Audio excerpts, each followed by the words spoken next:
VCI Entertainment has once again released Horrors of the Black Museum from 1959. I say once again because they previously had it out on videotape and on DVD, but this is a new restored, remastered special edition that looks...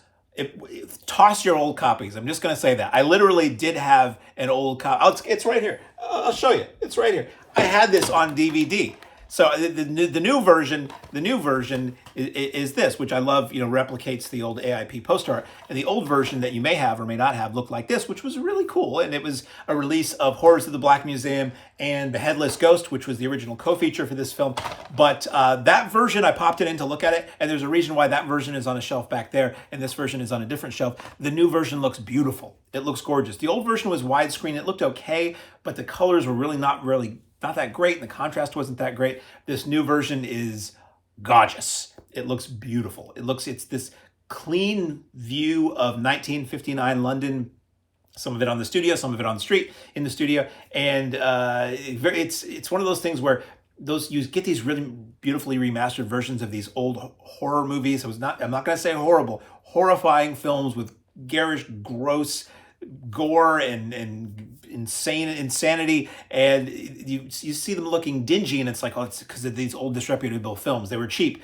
Then you get a restored version that shows you what it would have looked like in the theater, and you're like, oh, no. The horror is even more horrifying now because it seems so out of place up against the clothes, the finely tailored clothes and the cars and the decor, and then there's blood all over the place. So anyway, this film is directed by Arthur Crabtree, executive produced by Herman Cohen, who did a lot of great stuff. He did a lot of AIP stuff early on, I guess he was approached by James H. Nicholson to be part of American International Pictures from the get-go, and he wasn't interested or he couldn't do it. So and apparently Nicholson went across the hall or something to Samuel Z. Arkoff, who apparently was the lawyer that was drawing up contracts for AIP or something, and said, hey, you want to run a studio? And that's how Samuel Z. Arkoff and James H. Nicholson became AIP.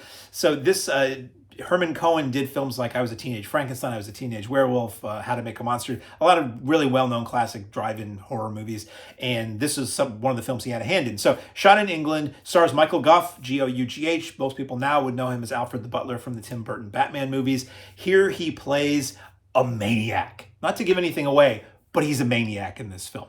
Basic story is series of murders are happening in and around London. Police are baffled. Gough is a true crime horror writer who decides to use these murders as fodder for his new books and decides to make sure they keep happening so that he has more fodder for new books, enlists the aid of his henchmen, who, a finer man never did hench, who they run this black museum on the side, which is basically the idea. The Black Museum was something Scotland Yard had that was a display that I think was not for the public of various murder weapons and murder evidence over the years that were criminologists and the police would study. And that sort of became this other thing that had House of Horrors, Chamber of Horrors, wax museums that show, real life murder and stuff like that, like in House of Wax or Mill of the Stone Women or whatever. So that Gough is running that with this guy, and he gets his henchmen to go out and keep committing murders. And it's just fun. And the murders are wacky and creative. No two murders committed alike in this film, and it's a blast. It was, if you've seen movies like, Black Zoo was another one, I know Gough was in it, and it has the word black in it, and it's about a crazy guy portrayed by Gough, and I think Herman Cohen had something to do with that. But here we just get Horrors of the Black Museum with the original 1959 American International tack-on Hypno Vista opening. This is something, if you've ever seen the trailer, Emile Franchel, hypnotist, introduces Horrors of the Black Museum and says that, you'll be hypnotized when you watch the movie or whatever. This original opening, which is 11 minutes, it's just Emile Franchel sitting in some kind of a cheap studio somewhere doing hypnotist tricks and talking about the power of hypnosis and all that, basically alluding to the fact that the guy in this movie uses hypnosis to kill people or whatever. It's just a whole lot of hoo-ha, a whole lot of ballyhoo and hoo-ha, which is I love. And that's on this film. It is, you can play it with or without that prologue. The prologue does not look as good as the main feature. To me, it looks like it was taken maybe from a videotape source, maybe from a Laserdisc source. It doesn't look as good, but it still looks good, and it's still widescreen and anamorphic and all that. So that opens up the film, which is a great tone to set. Whether you watch it or not, it's a great tone to set. And then you get into the movie itself, and it's just a blast. It opens with the famous, I think it was even referred to on the newspaper ads and the poster maybe, where a woman receives a pair of binoculars and she's like, oh, this is great. And she goes to look out the window and you hear her scream and you turn around and her eyes are bleeding and the binoculars are on the floor and two spikes have shot out the eye holes. Now, on the commentary, Cohen claims that all the murders in this film were based on actual case studies that that happened somewhere in England. They're all fact-based, including that spiked binoculars, so we'll see. But originally, as I said, this was paired with The Headless Ghost, which was produced by Corman at the behest of VIP to have a co-feature for Horrors of the Black Museum. Headless Ghost was done in black and white, and this one was in color, but they were both widescreen, 235 anamorphic widescreen movies. And yeah, so what are the extras on this? The extras are fun. So you get English subtitles if you need them.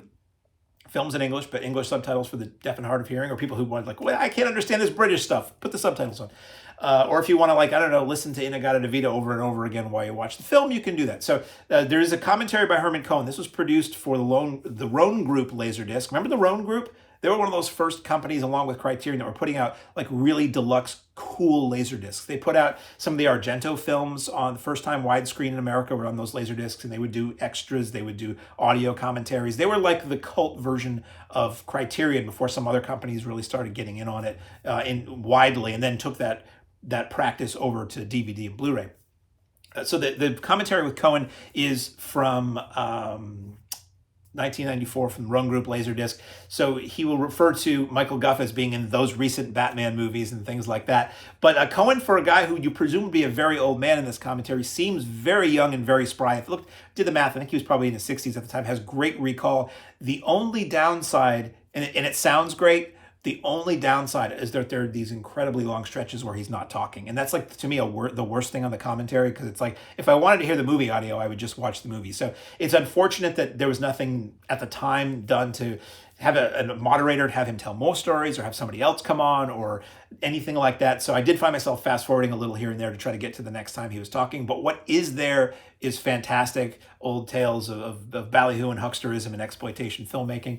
You get another commentary by Robert Kelly, who is a writer and podcaster. At times he kind of makes fun or says how bad the movie is, which always bums me out because it's like, I like these movies. I like this stuff. But he also does give you a lot of really good information. There's an archival phone interview with Herman Cohen. It's 11 minutes. For me, it was a little too hard to hear. I actually skipped it because it was pretty distorted. And they say up front with some disclaimers, the sound quality is really bad, but we did make the decision to include it. So maybe on your system it would sound better than it did on mine. There's an archival phone interview with Michael Gough, which is only about 3 minutes. There is a 2018 interview with Shirley Ann Field, which is wonderful. She played the girlfriend of the henchman in this film, and she talks about her entire career, has a lot of really great stories with all the really notable people she worked with, and talks about this film a little bit. That's 22 minutes. There's the European theatrical trailer, which is 3 minutes, and it's fun and gimmicky as all get out, which I love. There's the US theatrical trailer, which is looked a little like a widescreen trailer or a flat trailer squashed to scope, but the titles look right. So it might have originally been done that way. I don't know. The video tribute to Herman Cohen is really good. That's 20 minutes. It's in 4:3 from an older release, and that is narrated by a man who met and became friends with Herman Cohen sometime in the 60s or 70s, I think, and worked with him. So you have tons of stories about that and tons of vintage photos about who Herman Cohen was as a guy, which seems like a really nice guy, actually.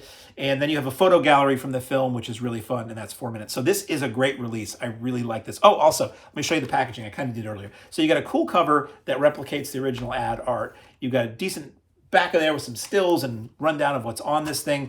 And then when you crack it open, you've got interesting artwork there, but you also have newly commissioned reversible artwork, which I think you can see there, that was done by our second audio commentator. So that's really cool. It's a really fun release. It's a nice upgrade from VCI. A lot of times companies that put out some of the same titles over and over again, they're not really that different except a little bit sharper, but it's substantially better looking, and you get the HypnoVista intro, which was not on that previous DVD release. So available now on Blu-ray from VCI Entertainment is 1959's Horrors of the Black Museum.